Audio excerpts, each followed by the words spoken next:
नमस्कार, आदाब, सत श्री अकाल। आपका स्वागत है द ट्रेंडिंग टॉक में संजय पटेल के साथ। सोचिए, आप हर महीने अपनी होम लोन की मोटी ईएमआई भर रहे हैं और अचानक एक सुबह न्यूज आती है कि आपकी ईएमआई अब करीब 2000 तक कम हो सकती है। कैसा लगा?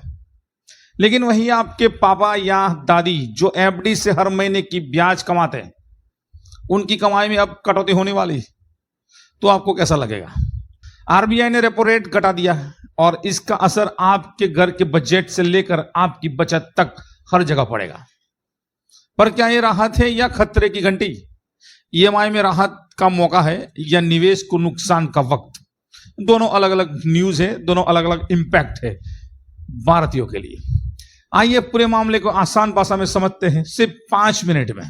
तो मित्रों, वीडियो को स्किप मत करना और पूरा देखना, क्योंकि ये खबर आपकी जेब को ढीली या भारी कर सकती है। सबसे पहली बात, आरबीआई रेपो रेट का मतलब क्या है? सबसे पहले समझते हैं कि रेपो रेट क्या होता है। यह जो ब्याज दर है ना, जिस पर आरबीआई बाकी बैंकों को पैसा उधार देता है ना, उसी को रेपो रेट कहते हैं। यानी आरबीआई अगर रेपो रेट कम करता है तो बैंक को सस्ता कर्ज मिलता है और बदले में हमें वो भी सस्ता लोन ऑफर करता है। यानी रेपो रेट उसी को ही कहते हैं जो आरबीआई बैंकों को लोन देता है और उनका जो रेट होता है। 6 जून 2025 आरबीआई ने रेपो रेट 50 बेसिस पॉइंट घटा दिया है। ये सबसे बड़ा कटौती है, यानी अब ये 6% से घटकर 5.5% हो गया है। इससे क्या होगा मित्रों? सबसे ज्यादा कटौती है 50 बेसिस। जो लोग नया होम लोन लेना चाहते हैं उनकी ईएमआई कम हो जाएगी। जो पहले से लोन ले चुके हैं उनकी मासिक किस्त भी कम हो सकती है, अगर बैंक इसका फायदा पास ऑन करे तो। तीसरा, ईएमआई में कितना फर्क पड़ेगा मित्रों? अगर रेपो रेट कम हुआ है तो फर्क पड़ना लाजमी है, लेकिन कितना पड़ेगा? तो आइए अब थोड़ा सीधा हिसाब लगाते हैं, आसान भाषा में, सीधा गणित। अगर आपने 50 लाख का लोन 20 साल के लिए लिया है तो आपकी ईएमआई करीब 1960 कम हो जाएगी।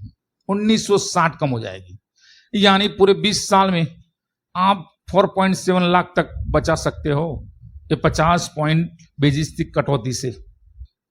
अगर आपने 30 लाख की लोन ली है तो ईएमआई में आपको 1174 की राहत मिलेगी। और अगर आप ईएमआई कम करने की बजाय उतनी ही ईएमआई देते रहे जो एग्जिस्टिंग है, तो आपका लोन जल्दी खत्म हो सकता है और आप ब्याज से और भी ज्यादा बचत कर पाएंगे। सबसे बड़ा फायदा है। चौथा, बैंक एफडी पर क्या असर होगा? मित्रों, रेपो रेट कम हुआ है तो बैंक की एफडी पर भी असर होगा। अब बात करते हैं उन लोगों की जो अपना पैसा फिक्स डिपॉजिट में रखते हैं, खास करके सीनियर सिटीजन्स या वो लोग जो सेफ रिटर्न चाहते हैं। ब्याज दरें कम हो सकती है, यानी आने वाले हफ्तों में एफडी के रेट घट सकते हैं। अभी जो रेट होंगे एग्जिस्टिंग, इसमें कटौती होगी। इसलिए एक्सपर्ट की सलाह है, अगर आप एफडी कराना चाहते हैं तो अभी कर लीजिए, क्योंकि जो रेट अब मिल रही है वह पूरे टेन्योर तक लॉक हो जाएगी। अगर लेट करोगे तो नया रेट लागू होगा, वरना बाद में आपको कम ब्याज दर समझौता करना पड़ सकता है।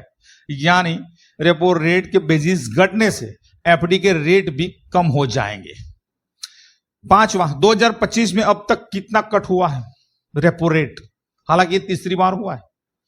एक जरूरी पॉइंट, 2025 में आरबीआई पहले ही 2 बार 25 बेसिस पॉइंट की कटौती कर चुका है।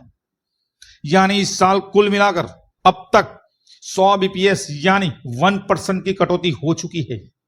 जी हां, इस साल में 1% की कटौती हो चुकी है। इसका मतलब है कि जो लोग घर खरीदने की सोच रहे हैं उनके लिए यह गोल्डन चांस है। लोन सस्ता है और बिल्डर्स भी ऑफर दे रहे होंगे। तो मित्रों, निष्कर्ष क्या निकलता है? कंक्लूजन क्या निकलता है? कुल मिलाकर ईएमआई वालों के लिए राहत की खबर है। एफडी इन्वेस्टर्स को सतर्क रहना जरूरी है और जिनका होम लोन प्रोसेस में है वो बैंक से रेट पास ऑन की डिमांड जरूर करें, ताकि आपका रेट ऑफ इंटरेस्ट कम हो सकता है और आपको आने वाले समय में फायदा होगा। तो मित्रों, अगर आप सोच रहे हैं कि क्या ईएमआई कम होगी या नहीं, तो आप अपने बैंक को कॉल करें और पूछे क्या ये रेपो रेट कट आपकी लोन एग्रीमेंट पर लागू होगा या नहीं। अगर होता है तो आपके लिए गोल्डन चांस है। इस वीडियो को शेयर कीजिए मित्रों अपने दोस्तों या घर वालों के साथ जो ईएमआई भर रहे हैं या एफडी में पैसा लगाना चाहते हैं। इन दोनों के लिए एक खबर बहुत ही महत्वपूर्ण है। तो मित्रों, आप मेरे चैनल पे पहली बार आए हो तो चैनल को सब्सक्राइब कीजिए। मिलते हैं अगले वीडियो में, तब तक के लिए जय।